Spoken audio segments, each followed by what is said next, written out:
welcome founder and CEO BitPesa, Elizabeth Rossiello.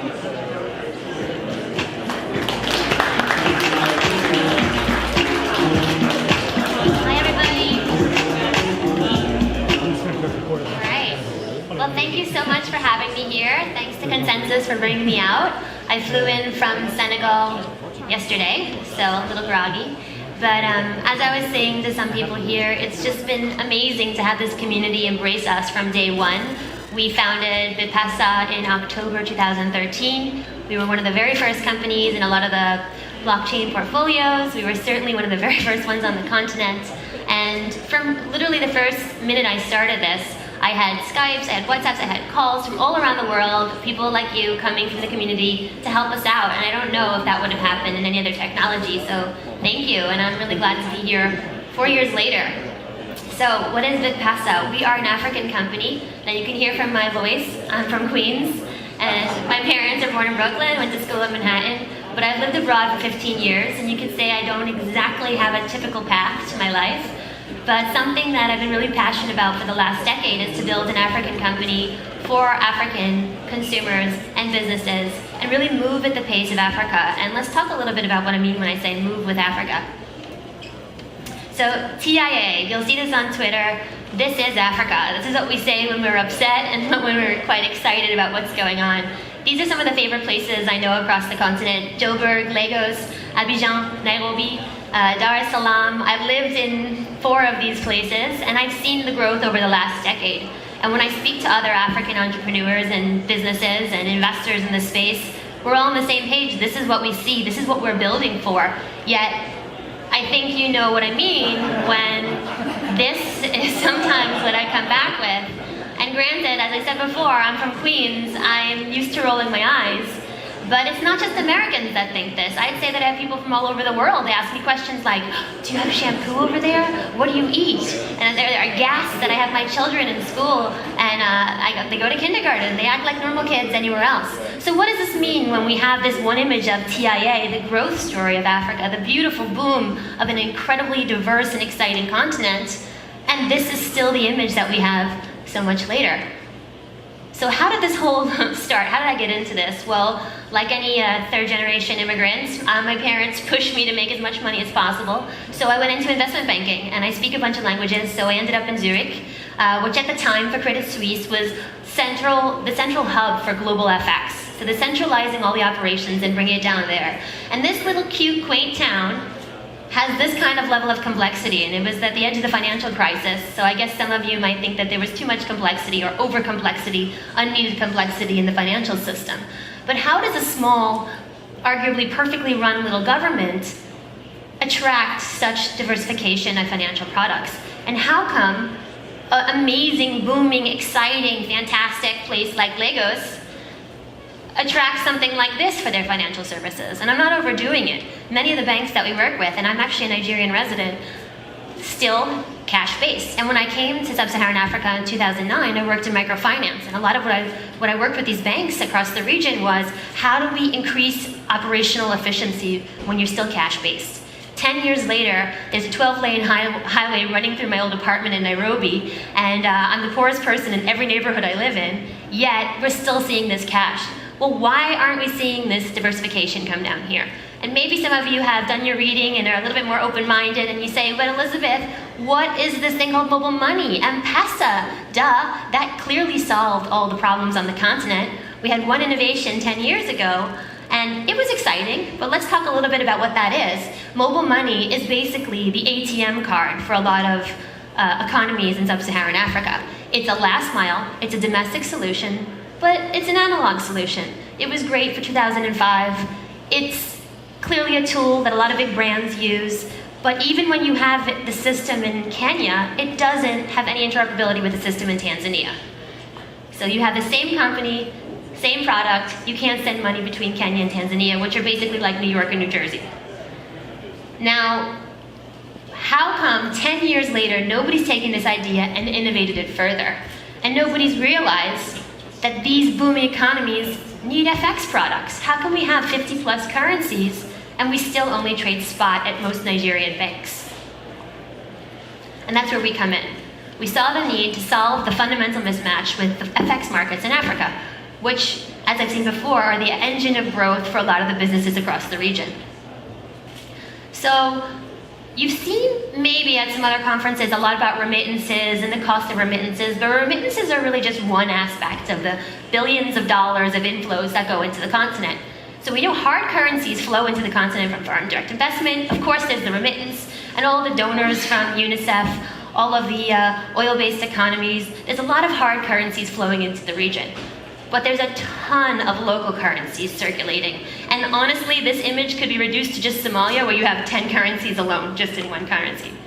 So why aren't we making a market here? Well, duh. I mean, these are like niche markets, there's low liquidity, there's unstable governments, the currencies are changing all the time. We could write a book about why people don't make a market for that. Fine, but we still have that problem. The whole system now depends on correspondent banks that use that US dollar as an intermediary. So all the hard currency is going in and all the hard currency is going out. So every kind of local currency, any kind of African currency, is now beholden to that one correspondent bank, that one bridge, linking it to the rest of the world. And I could see all the lovers of decentralization in the room shaking their heads. This is a horrible idea. One bottleneck depending the fate of the whole continent. So we know, we've seen it, 9% in fees, at least 12 days lost in transfers. Currently I'm living in Senegal, which uses the CFA, and it's pegged to the euro, and it still costs me 12% to move between a European bank account and a Senegalese bank account in 2 weeks. So you can imagine what that does with the inefficiencies coming in for aid or even businesses across the continent. And that's even if you can do it. What happens if there's a USD shortage, which there are in many countries across the region, like Nigeria, one of the biggest markets? And what happens when there are currency controls, like in Tanzania or in Senegal, which you can't send money out? You can't even use this antiquated system. You're totally stuck. SWIFT, which I normally don't quote, had a really crazy report where they said that 39% of flows coming out of Africa wheeled their way through the US dollar, even though only 9% is actually destined for a US company. That means 30% of all transactions going out of this continent are wasted through an inefficient corridor because it's a tough continent to do business on. We don't have a lot of new entrants. It's really tough to get investments, and we don't have a lot of innovation. So now you have a lucky person thinking about, well, what if I had a decentralized tool that I could use to innovate and get around this bottleneck and open up this market and become the first, well, almost like a node, reaching out to the rest of the world saying, trade with me. I will make a market for you. If you, anywhere in the world, want to trade with us in Kenyan shillings or Nigerian naira, I will do so. And guess what? I don't take USD. I only take Bitcoin. And that's how we started in 2013. Our first transaction was from a really cool Canadian who had an avatar of a pot leaf, but I didn't put that in my investment pitch deck. And he sent me 500 Canadian dollars in Bitcoin, and I made a market for him in local currency. And that's where we got started. And from there we moved up from the retail sector into businesses. And now we're really providing a solution to make a direct market between African currencies and the rest of the world. So they pay in local African currencies. If I own a bank account like I do in Luxembourg or the UK, I can make a market directly. If I can't, I'll ask my friends sitting in Beijing to make that market for me, in Tokyo, in Brazil, in Mexico, around the world. All the places where we trade digital currencies, I suddenly can have access without having a Credit Suisse Nostro account, without having that heavy infrastructure. It's using technology, it's solving a problem, and it's servicing a market that nobody else was even caring about. So we started in Kenya, we expanded across the region. That's 12 books alone to talk about all the things we went through to do that. To Uganda, Tanzania, the Democratic Republic of Congo, Nigeria, which is an incredible place, and now finally Senegal, which is the capital of the West African Monetary Union. We were the first market maker between digital and African currencies, although I think BitX might contend us. Well, we were at least within a month. And we were the first bridge between mobile money, which, as I said before, was the debit card of the region, and digital currencies. And it was kind of hard to convince these African regulators what we were doing. The first time I went into these meetings at the central banks, they were looking at me like, what spaceship did you step off? What the hell are you talking about? But then I would start to talk to them about, well, it's more transparent. You can reclaim money that's going through the black market.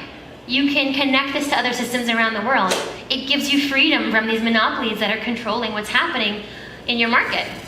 And when we went to the UK, and especially Luxembourg, we were welcomed with open arms. Now, it was a few years later, and a lot of other companies, including some people here in this room, had already been there before us.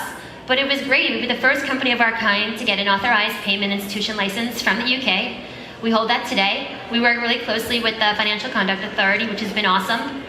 And we've been helping to bring these global standards to the African markets and showing that just because we're innovative, because we're cheaper, because we are decentralized, we're not controlled by these African central banks, we actually bring them a lot of value. We're promoting their local currencies.